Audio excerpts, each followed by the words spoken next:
O Brasil de hoje. Por Henrique José de Souza. Vox falsibus aesit, a voz parou na garganta. Sim, a voz também para na garganta quando se tem de falar as coisas às claras, e não mais, debaixo dos véus da fantasia, como diria um poeta, do mesmo modo que, da maia budista ou da letra que mata, como já falamos no primeiro capítulo deste humilde trabalho. Muitíssimo pior, quando se trata de coisas que nos são muito caras.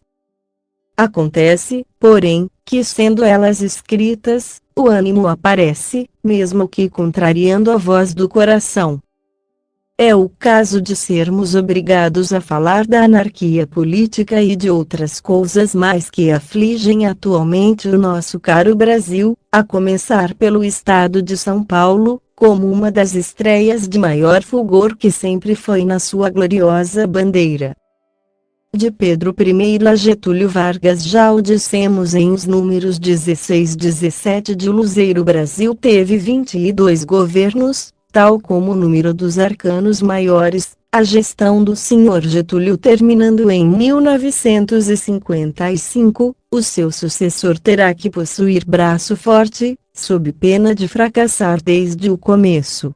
Tal o estado em que estará o Brasil, para não dizer, o mundo inteiro naquela época.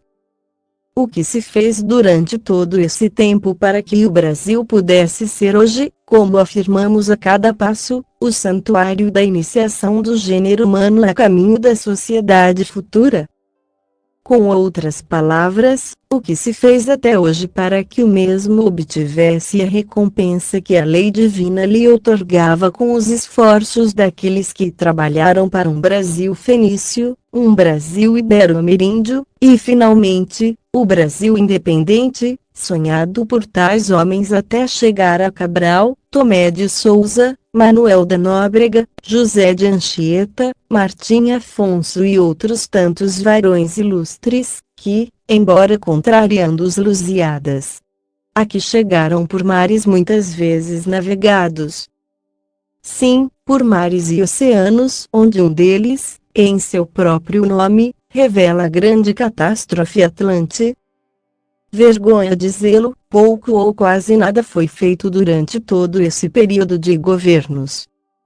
Alguns chegam a afirmar, abre aspas, que muito mais se fez no Império, do que em duas repúblicas, a segunda, abre aspas, sapato velho com dois remontes. Remontes esses que se revelam em emendas constitucionais, cada qual mais errônea, cada qual mais capciosa e claudicante, como teve ocasião de dizer alguém com o pseudônimo de Astaroth. De fato, a atual é assim desde o começo até o fim, pois dizer, logo de início, que o, abre aspas, Brasil é uma república, quando isso é forma de governo, e nunca, o que esse mesmo país representa, geograficamente falando, é obra de alguém a quem se chama de Chico Ciência, mas que de cientista não possui coisa alguma, nem sequer na gramática. Para que continuar nesse tom, se iríamos chegar desafinadamente, num galope final, para dar a música por acabada? Não, ainda há muitas coisas a dizer, para que mais uma vez a peça tenha sido representada tintim por tintim, no palco cênico da vida. E ainda há quem nos queira contrariar quando dizemos coisas de um fim de ciclo apodrecido e gasto para o alvorecer de um outro portador de paz e felicidade para o mundo. Do ponto de vista político, estamos em plena luta para descobrir um candidato ao governo de São Paulo. Diógenes, novamente com a sua lanterna, procura o nosso homem, e acha graça dos que se apresentam com os cartazes que não possuem.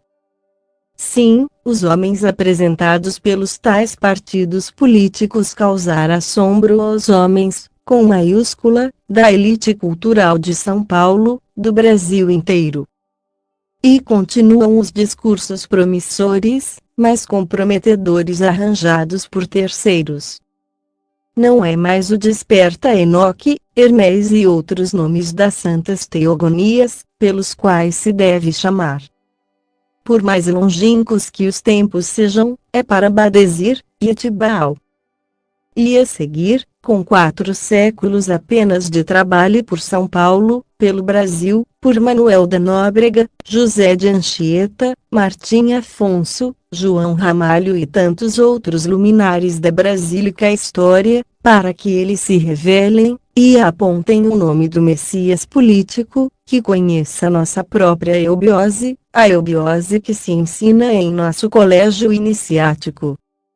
Fora disso, teremos anarquia, miséria maior que aquela do presente. Dizem que o Cristo nasceu na Bahia, mas, como Deus seja brasileiro, pode ser que ambos se apiadem do Brasil, que bem o merece como pioneiro da civilização que se aproxima. Quem pode negar a anarquia que se revela em todo o território nacional, do Amazonas ao Prata? O que se passa no Pará é de causar espanto. Aqui e ali, mortos, corpos estraçalhados, uma Coreia em miniatura. Mas aqui, o sangue de irmãos derramados inutilmente, já que o desejo de guerrear para certas nações, corre emparelhado com a ganância do negócio. Por isso, a ronda bestial dos 4 cavaleiros apocalípticos, não retém a marcha. Domínio, sim, que conduz à guerra. E esta, a fome e a peste. E o furor das bombas atômicas e de hidrogênio, continua a tirar a anatomia do mundo e dos seres que nele habitam. Os polos se degelam e nem daqui a 25 anos eles voltam a ser o que dantes eram, pois que, nem os maiores cientistas sabem, que a massa de um é igual à do outro, em peso, para que o equilíbrio, que é o Equador, no mundo se faça. Frio no verão, calor no inverno, chuvas extemporâneas, ou falta das mesmas, quando era a sua época. Finalmente, o próprio globo terrestre, desviado ainda mais do seu eixo primitivo para contrariar a voz da natureza e tornar os homens mais loucos do que já vivem. Nota do autor, na revista teatral infantil Tintim por Tintim, cujo prólogo é francamente iniciático, não falta um Ulisses, como herói da Batalha de Troia, que é obrigado a cantar com uma Helena, porém, a verdadeira e não a falsa que foi pomo de discórdia, na mesma batalha. Sim, Ulisses, o fundador de Lisboa, que ficou senhora de seu nome ou Ulicipa, para depois só restar um lis, como aquela flor de lis, também verdadeira, por ser a do loto sagrado agartino, que despedaçou a flor de lis dos Bourbons, com a queda da Bastilha. Sim, Lisboa ou a boa lis de nossos espirituais amores. Quanto a Portugal, é o portugalo ou gaulês, para onde o Manur Garda, em língua celta o Jardim do Fogo, Garde em inglês é jardim, conduziu o seu povo, depois de ter incendiado, com o fogo do céu, a região onde vivia com seu povo, por ter a mesma se tornado insalubre. Fim da nota do autor. Pois bem, leitor amigo, crente daquelas leis a que nos referimos no começo deste trabalho, é em tal hora duvidosa, que além de tudo, quanto acabamos de dizer, e que a classe pobre morre de fome, pela alta criminosa dos preços dos gêneros alimentícios, que o salário mínimo é o maior dos escárnios, mas também, que a classe média procura ocultar as suas dificuldades, e a abastada perde o sono com as terríveis apreensões em seu próprio futuro. Que a falta d'água, de luz durante 5 horas, pois que a Light faz questão que se durma durante o dia e se trabalhe à noite, que, para se obter uma ligação telefônica só falta pedir pelo amor de Deus, e mesmo assim, elas não são feitas, e nem sequer a telefonista atende ao chamado. E, aluda mais, que o correio e o telégrafo, além de truncarem as palavras, nem sempre concorrem para que cheguem ao seu destino.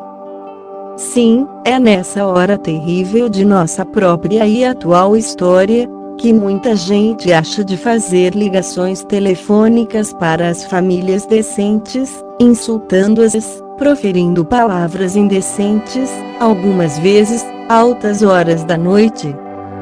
E, horror dos horrores, ouvindo-se, por trás da voz de inocentes criaturinhas, que seus pais as obrigam a semelhante graça, a voz daqueles, acompanhada de estrepitosas gargalhadas.